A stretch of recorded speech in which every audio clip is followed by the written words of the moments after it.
If you go on to enjoy the video, please consider hitting that like button and subscribing. It does really help me out a lot. And if you're into Funko Pops, I've just started a brand new channel dedicated to them. The link for that can be found in the description. And beat the random lottery that is FIFA points by buying the coins direct from u7buy.com. Use code TVM at checkout for a 5% discount. Or if you're a new customer, get 8% discount. The link is down below. What is going on, guys? Tim here. Welcome back to a brand new video, brand new player review. We have ourselves Ricardo Pereira today.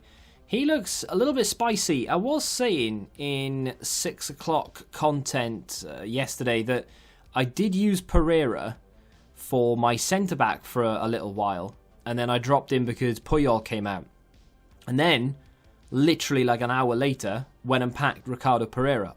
Almost as if EA are listening to every word I say.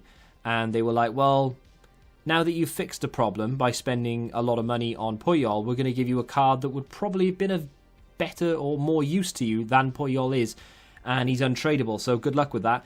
I'm not complaining though, because I can play him on the right side. I can play him as a centre-back, depending on where I decide. 3-star skills, 4-star weak foot, high work rate, so he is suited more to that wing-back role. More than happy to venture forward and to try and get past, like, outside of the back line, if you will, which is exactly what the wing-backs do, and they do very, very well. The midfield and the strikers suck all the defenders into the centre, and then you have the likes of Ricardo Pereira, who runs around the outside in oceans of room, as you're about to see, and can cause, I mean, honestly, quite catastrophic damage, because he can get in and he can score. The problem with him is he doesn't have the finishing or the long shots or anything like that some of the other players that I'm used to using have. So that is something to take on board. But if you're using this guy strictly as a defender, which now and again ventures forward, it's not going to be as big a deal to you. So 89 acceleration, 88 sprint speed is a good place to start. Of course, we can give him a chem style, which we have done. I've put an engine on him. Why have I done that? I don't really know. It's not one of the chem styles I would even recommend to put on him. Of course, like the Shadow Catalyst, Anchor, for example. Engine is probably my 4th choice. Why did I put that on him? To be honest, I went to go into a game, and as I was about to load into the game, I was like, oh crap, I didn't put chem styles on my players, because I was reviewing 2 players, and we'll see the other one in just a second. It's obvious who it is. And I just threw an engine on him, thinking, what little bit of a pace boost, get the dribbling up there slightly, improve his agility, his balance, and of course we need that crossing and passing to be a little bit better. So for a wing back in a 5-back formation, which is what we're playing right now, it kind of makes sense to give him an engine. But at the same time, I think just giving him something like a Shadow or a Catalyst would probably be just as good.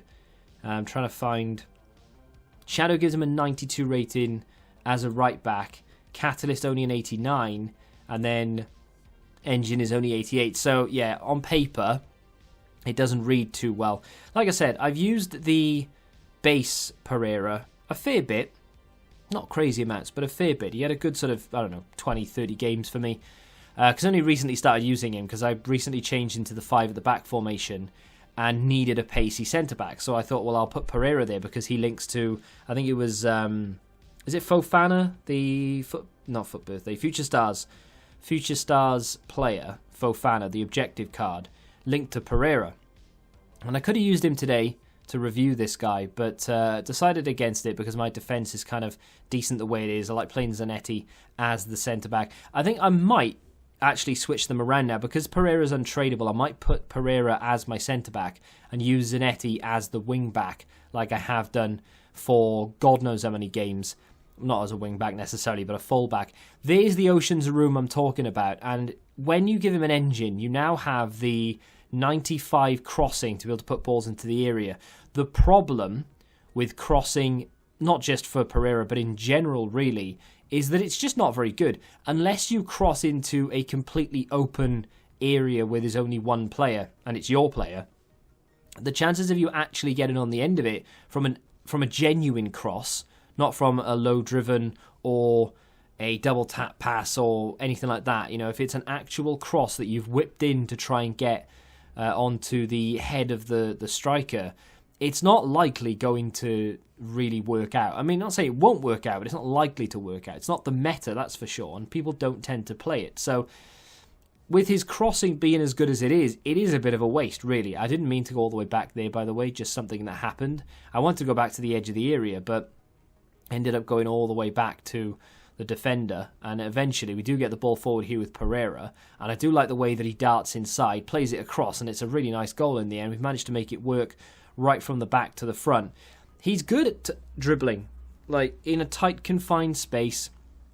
He is very good at working his way through defenders and working his way out of close, tight areas. When he's up against a defender like that and he has to try and beat him for pace, or he has to try and, I don't know, take it past them or whatever, it's not the easiest thing to do with him. I don't think I managed to do it many a time because he just doesn't have that strength, and he does get bullied a little bit. He scores a goal there, which did surprise me slightly because he's only got 65 finishing, but as you can see, it was definitely him that scored it. So, you know, he can be used in an emergency in front of goal, but in this area in particular, you're looking to play it back and get the ball back to him if he can run up the line, or play it inside and then move further forward. Now and again, he can dart around people, but this is what he's good at doing. This is what I really liked doing with him, really. Taking it to this sort of area, R1 dribble, dances around 2 or 3 players, gets into the area, and unfortunately the gap closes and he can't quite make the pass. But it was a lot of fun to be able to do that on the edge of the area, just to sort of dance around, because his dribbling, once boosted with an engine, he's 95, and he's very quick now that he's got above 90s for acceleration. So he can move the ball, shift it left to right very, very quickly, and he's very capable. And passing as well, up to 91 short passing, vision's been boosted to 85. It's a very nice card to use. This is going to cost, though, around 250 to 280,000, which is not cheap by any stretch of the imagination for what you get here. Now, you do get a good card, but if you are looking to play him purely as a fullback, I'm not entirely sure this guy spending 250,000 coins on him is going to be the way forward. Leicester need to keep 1 clean sheet in order to get the boost on this Pereira. He could have it by the end of today. Of course, he won't actually have it until Wednesday, but you know what I mean.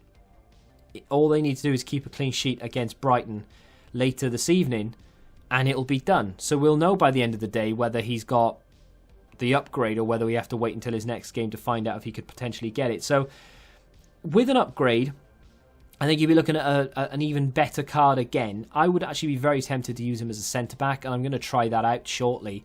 But he's a very good card with very good qualities and attributes. The only thing for me, really, is that he didn't blow me away. You know, it wasn't one of those, oh, he's so good, I need to have him in my team and I need to replace my current fullback. You know, you've got the likes of that Reece James card, even Tavernier's, which does have a headliner, I think, Tavernier or something like that.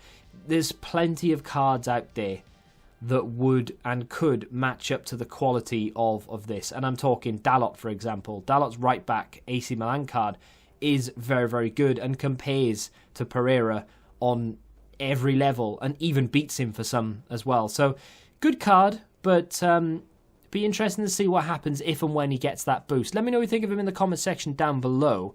If you have enjoyed this review, hit the like button. Let me know what if cards you want to see reviewed next. Subscribe to the channel if you're new, and until the next time, goodbye.